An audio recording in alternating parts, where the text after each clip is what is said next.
प्रामुख्याने दिल्लीमध्ये air pollution हे जास्त प्रमाणामध्ये, वातावरणामध्ये ही डस्ट जास्त प्रमाणामध्ये होते. आता ही कशामुळे होते याच्यावरती तिथले सायंटिस्ट किंवा त्याच्यावरती स्टडी चाललेली आहे. परंतु हे करत असताना काय करतात ती, प्रत्येक नाक्यावरती अशा त्या फवारणी करतात पाण्याची.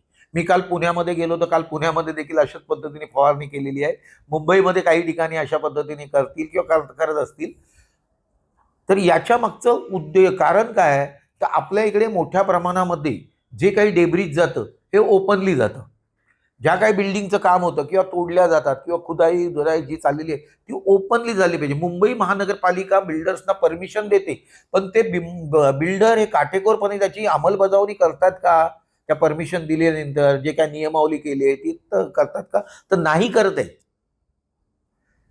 एकही नियमाची पालन करत नाही. एक तर आमचं सूर्योदय आणि सूर्यास्तापर्यंत काम झालं पाहिजे, नाही होत, रात्रभर काम करतात.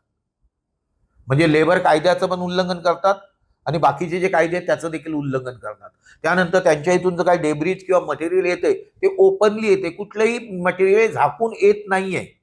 तोडफोड चाललेली अशाच पद्धतीने झाली आणि त्यामुळे मुंबईचं वातावरण देखील असं डस्टमय झालेलं आहे, पोल्युटेड झालेलं आहे. आणि मग याच्यावरती जर इलाज करायचा असेल तर तुम्ही देखील, मी प्रश्न जो मांडला होता की तुम्ही हे जे पाणी मारता ते थोड्या वेळापुरतं पाणी जातं, ती डस्ट बसली जाते, पुन्हा ती इव्हापोरेट होते आणि पुन्हा ती वातावरणात येते. आणि मग या ठिकाणी असं काही जगामध्ये काही केमिकल आले का, ऑर्गॅनिक केमिकल आहे का, की ज्याच्यामुळे नॅचरल दृष्ट्या तुम्ही ते फवारणी केल्यानंतर ती डस्ट थोडा वेळ तरी बसेल, 2-4 तास बसेल, असं आहे का? तर नाही. ते मला तसं उत्तर मिळालं नाही. त्या मंत्री महोदयांनी उत्तर दिलेलं आहे की आपण हब बनवू, झाडं लावू, हे करू.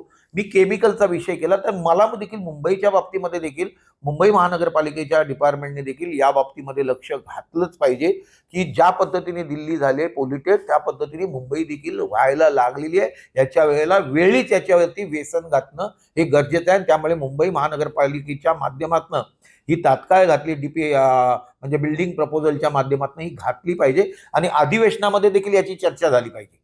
ही देखील माझी मागणी आहे.